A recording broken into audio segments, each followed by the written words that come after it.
Welcome to the next video, and this is the Google Domination Guide to SEO. So here's what we're going to cover in this video. I'm going to cover the most important Google ranking factor, my 9 rules for creating a private blog network, what to do if Google hit a tactic, so if you have something working and it stops working, what do you do in that situation, and why you don't need to be a quote-unquote SEO expert or SEO guru to get crazy rich with SEO. So I'm going to start really basic, and then it's going to get more and more advanced as we go through the video. Don't worry if there's something here that you don't totally understand. We will cover it later. I can get feedback and answer your questions and so on. So the most basic yet important ranking factor are backlinks. There are said to be over 200 variables in Google's ranking algorithm. There is also no doubt that the algorithm changes based on an industry by industry basis. But pretty much the thing that is required to rank in most industries are backlinks. And backlinks, again, just starting very simple here, are links, those little blue, usually blue hyperlinks that you click to get from one page to another or one website to another. The website with the most of those tends to rank higher in Google. And we're going to give you a better example to see that in action right now. So 8 years ago, I was introduced to the click here method, or the concept rather, which is still as relevant today as it was back then. And it still kind of blew my mind a little bit when I first heard of it, but it also made total sense. So maybe you've had a really good science teacher or maths teacher when you were in school, and they just explained a very difficult concept in a really good way. So maybe pretty rare that they did that. It certainly was for me. But sometimes they will just be able to explain a certain concept in a way that just clicks with you and you just get it. And regarding backlinks and SEO and Google rankings, when I first came across this, when I was first getting started out in SEO, this really taught me a lot. And hopefully, if you're very new to SEO, it will blow your mind a little bit as well. So here are the Google search results for the search term click here. We can see Adobe Reader, adobe.com, W3, Apple with their QuickTime download page, Java, and Firefox. Now I know that is a particularly strange search term, but there's nothing really relevant there to the phrase click here. Maybe further down the page click here labs, but besides that there's nothing much to do with that search term. And just looking at the results here, so this is the first result. I have not cropped anything from the screenshot, so that is the entire website that ranks number 1 in Google for click here. And what you may not have noticed yet, but is hopefully quite interesting to you, is that the words click here do not appear anywhere on the page, yet they're ranking number 1 in Google for that search term. Another example, Java. Once again, the words click here do not appear on the page, yet they're ranking, I think it was 3rd or 4th for that search term in Google for the phrase click here. So just want you to look at these search results again. We have Adobe Reader, Adobe the PDF Reader, Apple QuickTime download, Java download, Firefox download. There's a lot of more downloads as you go through the search results. So why are they ranking? Well, here's what happens. When people link to these companies, they usually say click here, and click here is the link to download X. So download Firefox, download QuickTime, download PDF Reader, whatever it is. And the text click here is what Google read. Google's robots and spiders that go out and crawl the web. They're looking at the text, they see click here, and they automatically assume those companies should be ranking for that term. Right now, the Google algorithm is so focused, and it has been for a very long time, on backlinks that it is crazy. And they will be focusing on that for many years to come. Now, while backlinks can definitely be abused, other factors such as social factors and on-site stuff can be abused much easier. So that is why a large part of the algorithm is still focused so much on backlinks. People are linking with click here and they rank for that. And that's just one example. This is happening in pretty much every industry out there that Google cover. And this is exactly why once you've figured out links, again, you don't need to understand every aspect of SEO. Once you've figured out links, people will pay you thousands of dollars per month to share the knowledge. Again. It's not about figuring this out for every single industry in the world. You don't have to be the SEO Google guru. It's about doing it for your specific niche. It really isn't that difficult. Potential clients simply do not have the time nor the expertise and will pay someone who has either or both to figure out how to get links in a specific industry. So just an example search phrase for you here. Don't read too much into this. Dog train in Colorado. And just to get the point home a little bit further, now this is what I'm about to say is very generalized. Anyone who's been doing SEO for as long as I have will be like, Glenn, well, there's much more to it than that. Okay, I agree. Like I said, there are said to be 200 factors in Google's algorithm.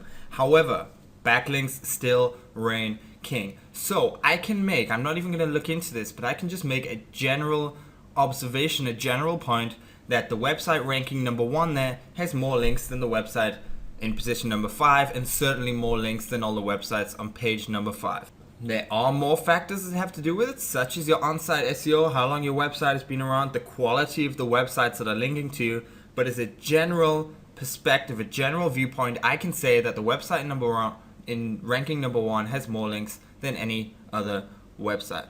And while I said it can be abused, it is an algorithm that works. Alta Vista focused on words on the page, Google focused on links. So Alta Vista, when they started out, they basically determined how many times a site had a word on a page. So maybe you had the word dog training Colorado 90 times on your page. If someone else had it 100 times, they would rank higher than you. That sounds very simplistic, but we're going back to the late 90s here when, people were still looking through encyclopedias and their yellow pages. So any kind of search result was better than nothing. Google came along, they focused on links. If you've used Google search more recently than you have Alta Vista, then you'll know that the Google approach won. People preferred their search results. They are still possible to manipulate, but it's much harder to do than just getting how many X amount of words on a page. And here is Matt Cutts. So Matt Cutts is Google's kind of guru for SEO knowledge. So SEOs just love flocking to this guy, and a lot of them kind of take his word as gospel. Matt has his own bias to say what he wants people to react to, so I take his words with a grain of salt. However, on this point, I very much believe in what he has to say. So here's what he said. I believe this was early May 2014, so very recently.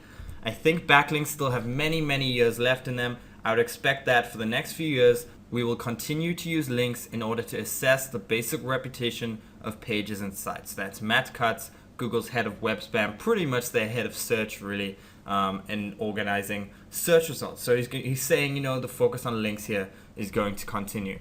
And just another example, just to show how powerful links can be. Best railing design ideas after the Panda 4 update. This did change slightly, but House are still dominating the search result. I think now they only have the top 5 results rather than the top 9 or 10. But you can see they've just totally dominated the search result. And why is that? Well, Google just see them as a massive authority. They've built 39 million backlinks to their website, and a lot of these are genuine from authoritative websites because they do have a good resource. However, I recently outed them, quote unquote outed them on Vibechill. They are doing a lot of dirty spammy stuff that Google just seem to be totally ignoring, and they're really hurting other webmasters with their widget links that they're putting links on other people's websites and they're not knowing about it. But it just shows again the power of Google backlinks. House are getting a ton of search traffic from Google just because of the links they have to their site. So that's the kind of basic stuff done. Now, the topic everyone is talking about right now when it comes to SEO is private blog networks. I just can't deny everyone is talking about this. I've blogged about it on multiple occasions, and I get asked about this more than anything else. So here's a very simplified approach to private blog networks. What happens first of all is a domain name expires. So I don't know if you've ever registered a domain name before, but it is something like google.com, facebook.com, vibechill.com, marketinginc.com. That is a domain name.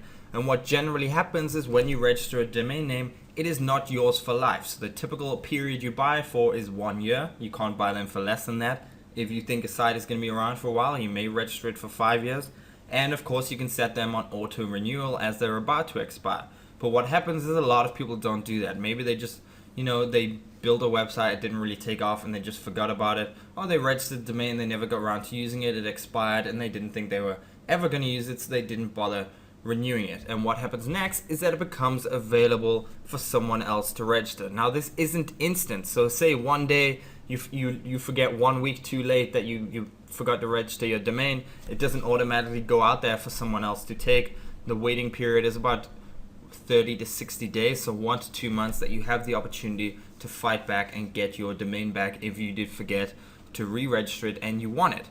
So that domain becomes available, and the domain still has all of the factors Google loves. So it may be the case. Now, this is not the case for every domain. As I just mentioned in the example there, maybe someone just registered a domain, thought about building a site on it one time, but never got around to doing it. But what some people do is they do get around to doing it. They build up a website, they get a lot of people talking to them, a lot of links, and they just kind of let it die. They forget about it. You know, it may have been 5-6 years ago. So, and that's pretty much a long time, especially in the internet world.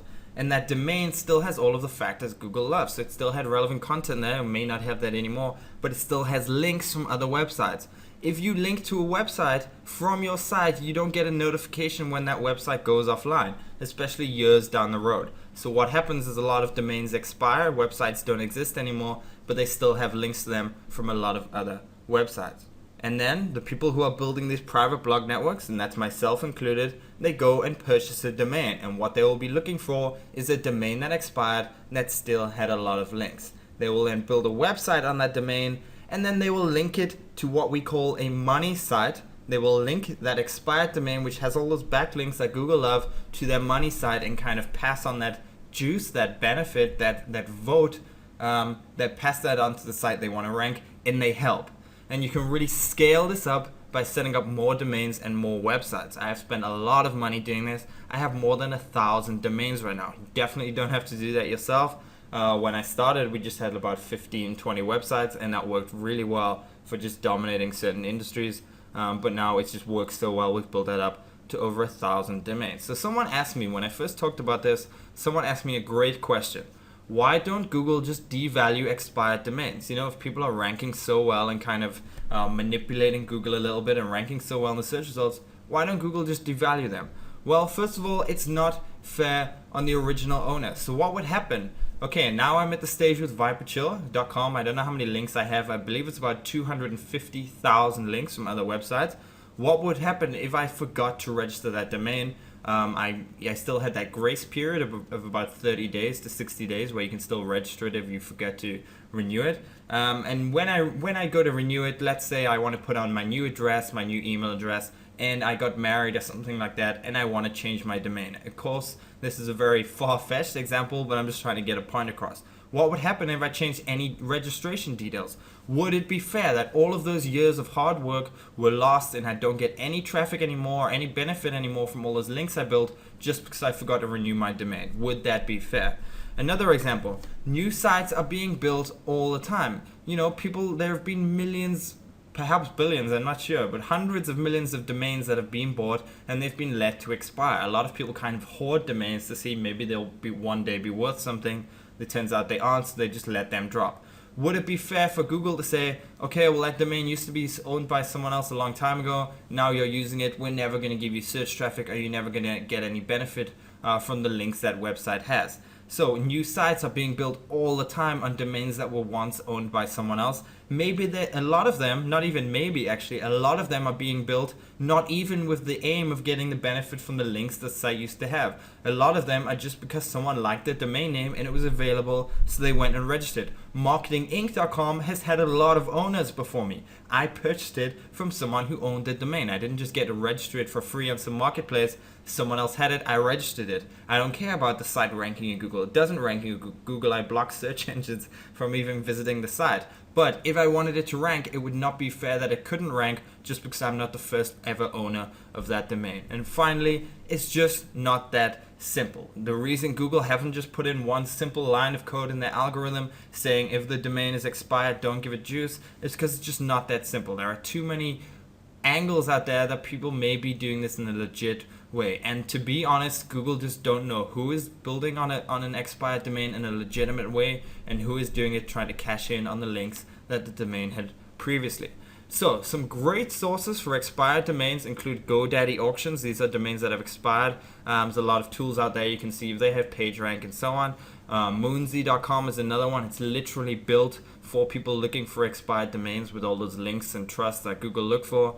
And to be honest with you, I'm not going to cover it in a lot of detail in this video, but there are a ton of guides out there and a quick Google search. So I'm not too lazy to cover this, but honestly, there's just so much information about this topic that it would take, hours and hours of video to cover in detail as it should be. There's a lot of guides out there online if you want to research more about that. So for people building their own network, I think now a lot of people watching this may be new to SEO. Hopefully you haven't been too overwhelmed and you're starting to get an idea of the power of links. Some people watching this will know about link networks, and some people watching this will have built their own link network. So for those of you who think you may be doing this in the future, or you're doing it already and you want to do a better job, Again, I have over 1,000 domains. I've spent more than $120,000 on building this up, so I think I have a few valuable lessons to share. So first of all, rule number 1, this is very important: block backlink checking tools. If you don't do this, you are crazy. So what I mean is, there are tools out there, just like I showed you earlier,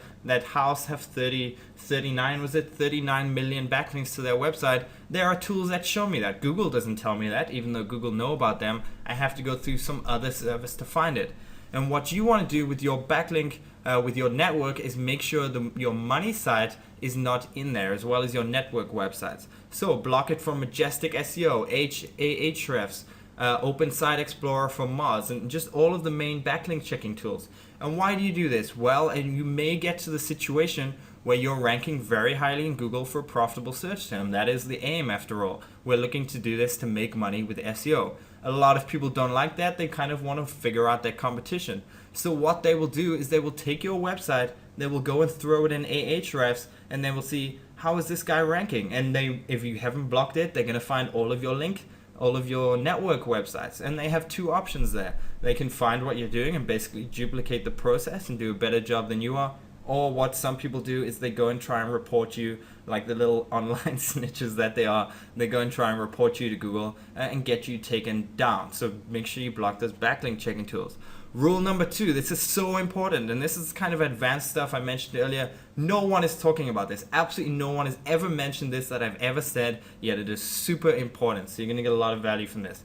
Remove RSS feeds immediately. So what a lot of people do is they build their network sites there on those expired domains. When they're building new websites on them, they typically use WordPress, the free CMS. And what happens is that WordPress has RSS built in automatically, and it automatically kind of pings out your latest blog post. So if you write a new blog post linking to your site, people, not only can they use backlink checking tools, but they can use like Google Blog Search and RSS search engines and all that kind of thing and find your links that way. And not only can manual people do it, but Google and other search engines can find this stuff as well. So make sure you're taking off your RSS feeds from whatever it is you're using. Otherwise, you're leaving a massive loophole open for people to find out your network sites. And rule number 3, I just mentioned WordPress. Don't rely on them. Okay, it's nice, they're simple to use, it's free, but there are a lot of other free platforms out there as well that do just as good a job as basically passing on link juice from the expired domain that had links previously.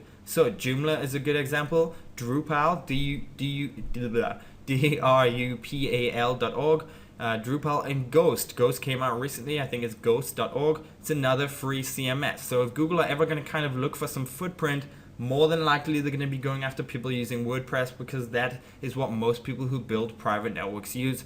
Don't just use WordPress, there are other free CMSs out there.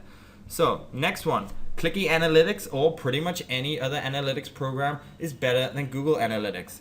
So what happens is when you use Google Analytics, you get a certain ID. So you have I don't know if you've ever used analytics software before, so you can see how many people are coming to your website, where they're coming from, and so on. You have to put a bit of code on your website. And in Google Analytics, it has this little ID. Now, if you have more than one domain, if you have multiple domains in the same account, they all use that same ID. Now, Google can definitely split traffic from one of your websites to the other. They can tell which website is getting what traffic. However, it has that same ID in there. And there are tools, again, there's a lot of sneaky people out there. There are tools that can show someone all of the websites using the same Google Analytics code. Now, when I first mentioned this, someone said to me, oh, well, if you set up web profiler and blah, blah, blah, and web tagging and tag manager in Google, then it doesn't happen. Really, I don't want to go through the hassle. I use Clicky Analytics for pretty much everything. And the reason I use them, first of all, is not even for privacy, but they were the first analytics program to show you real-time stats. So I know Google do that now, but you can actually see people live on your website right now and exactly what they're doing. So I love Clicky Analytics. There's a lot of other options out there. You don't even have to put analytics on your network domains. You're not really caring about who visits them. But for your money sites, don't use Google Analytics on all of them unless you do want to figure out that tag manager stuff, or unless you do want to get caught. And just to go with that very quick point, rule number 5, Webmaster Tools is pretty much irrelevant. It may tell you when you get penalized, it may tell you what you're ranking for, but you should be able to figure that out yourself in other ways. Don't do this for your network domains. Don't have to go and tell Google. It's like sending them a message saying, here's my websites. Don't go and do that. And rule number 6, 3 more after this one, is don't interlink your sites. A lot of people do this and I don't know why. You're basically telling Google, okay, here's one of, if you find one website, let me make it easy for you to find all of these network sites I have going on. So don't link them together even if they're on the relevant topic. So if you buy 5 expired domains, don't link from domain A to B to B to C to C to D to D to E and so on. I'm not going to elaborate more on that point. It's pretty simple, pretty straightforward. Don't do it. Rule number 7, use multiple hosting companies. There are hosting companies that are built specifically for creating this kind of link network. And what you're looking for is different IP addresses. I don't want to get too technical or too boring here. You can contact me about this later if you are confused. You just want to don't want to have the same IP address for all of your websites. Again, it leaves a footprint that makes you very easy to be found. So there are companies designed specifically for this. One example is SEOhosting.com, which is owned by HostGator. Please do not use them. I use them and they're absolutely terrible. I don't use them for anything serious whatsoever at the moment. I just kind of have a couple of sites on there because I'm too lazy to move them across. SEO Host are pretty good. I do like them, SEOhost.com. And basically the best rule is just to use a lot of cheap hosting accounts. So DreamHost, Bluehost, HostGator, Host9, whatever it may be. Just find a lot of different cheap hosting accounts and spread your network across those. Rule number 8 is link out to authority domains. Now, I have zero proof whatsoever that this is important or you have to do it. It's just something I do. And the reason I do it is because whenever I'm building a link network, or not even link networks, just doing anything to try and rank better in Google, I try and think, if I worked at Google, what would I be looking for to find spammy websites or websites that have no kind of value? And one of the first things I'd be looking for is websites that only link to themselves or maybe one other website. That is not natural. If you go to the BBC or Reddit or CNN or anything like that, they link out to other sources. Pretty much any legitimate website on any authoritative topic, even Wikipedia do this at the bottom of every article, they link out to other websites. So what I recommend is you link out to authority domains. Now, of course, don't link to your competitors. We're not trying to help them rank in Google, but do link to relevant pages. So if you're running a website about a law practice, injury lawyer or something like that, link to the injury lawyer page on Wikipedia. They're probably not going to outrank you for whatever it is you're optimizing for. And other authoritative websites on your subject, again, but just not direct competitors. And rule number 9, PageRank is dead. So PageRank, very, very brief, simple background, is PageRank is Google's view of a website. So it has a score of 0 to 10. So something like Facebook and Wikipedia, they have a PR 9. Google values them very highly. A website like mine may have a PR 5 or 6. And when a website is new and it doesn't have any links, it is a PR 0. Now, Google are said to be updating PageRank all the time, but their public PageRank, the PageRank they show just average muggles like myself and like me and you, they update that very sporadically. So I think the last one was about a month ago, but before that it was about 10 months. So it's changing all the time, yet we can't really see how Google truly view a website. So I'd much rather focus on other factors like trust flow and citation flow from MajesticSEO.com. We can cover this in more information later if you are confused with anything. And the most important rule is keeping this all to yourself. There's really no benefit in showing off how many sites you have or showing the world all of your top rankings. Someone will get jealous. Instead, play your cards close to your chest, keep ranking websites, and make a ton of money in the process. And don't just have some document in your Google Drive account listing all your websites and admin login details. Use something non-Google related like Basecamp or other project management tools. Don't mess up a very technically sound process because you share too much with the wrong people. Now, I know some of you are probably thinking, a lot of you who are new to SEO especially, isn't this all super dirty like black hat stuff? Well, I understand the skepticism here, especially when I'm telling you not to go and shout from the rooftops about your websites and what you're doing. Well, the truth is any SEO is manipulating Google. So people like to have this view of like white hat, which is the nice, clean, fairy SEO stuff you do with Google, gray hat, which is kind of slightly murky but not too bad, and then black hat, which is like spamming websites, throwing your links in there and around where they shouldn't be, and so on. I hate those labels, and the reason I hate them is because what was once white hat can suddenly be thought of as gray hat and black hat and so on. Guest posting is a great example. 3 or 4 years ago, I was guest posting like a beast. I was doing more guest posts than anyone else online and linking to my websites. As a result, I was ranking number 2 in Google for personal development, number 3 in Google for personality development, which actually got more searches than the first one, and just getting a ton of traffic from Google for all of the guest posts linking back to that personal development blog I had. Not one single person came to me and said, damn, he's doing some spammy SEO stuff, that's kind of dirty. No one I emailed saying, can I write for you, thought, oh, you just want links to your site and so on. However, these days, if you were to go and email someone for guest posting, there's a good chance you're going to get ignored. People get asked this all the time. People started manipulating it, doing it in a really dirty way. So people, no one really judged me for guest posting. Anyone would have said it's white hat, yet the people who would have said it's white hat now kind of think of it as gray hat and black hat and so on. So the real view on something changes, and it's just stupid to kind of label it. The same goes for infographics, these informative graphics that people use to share valuable information on a topic. They started out being done in a really good way, just having a lot of value. Then kind of SEOs came in, took over, started creating tons of them, automating the process, paying people to put them on their websites. It got labeled under another hat and people just stopped doing it. Or at least Google said, be very wary when you're doing this thing, put a link condom and no follow on your link and so on. And the same went for widgets. This is going back a little bit further than guest posting and infographics. These were probably done a lot more prior to those two things. So basically showing, like, you could have a little app on the side of your website showing the weather, and maybe you're getting that from weather.com or Yahoo or something like that, and you can just want to display the weather to your website visitors. Then what people started doing is they started creating all these tools and widgets that you could put on your site, and then they would sneakily put in tons of links there. That is exactly what House have done, but they just haven't got caught for doing it yet. So all of these things could be seen as white hat and they could be seen as black hat. It depends how you go about it. At the end of the day, any kind of thing you're doing to get top Google rankings is probably going to be against their guidelines and seen as manipulating Google. And building a private network, which I've just covered, can be done in a really white hat way. You can put great content on those websites. You can make sure they actually offer value. You're not going to be scraping content from other sites or spamming other websites for links to your expired domain or anything like that. That does not have to be a loser in this situation.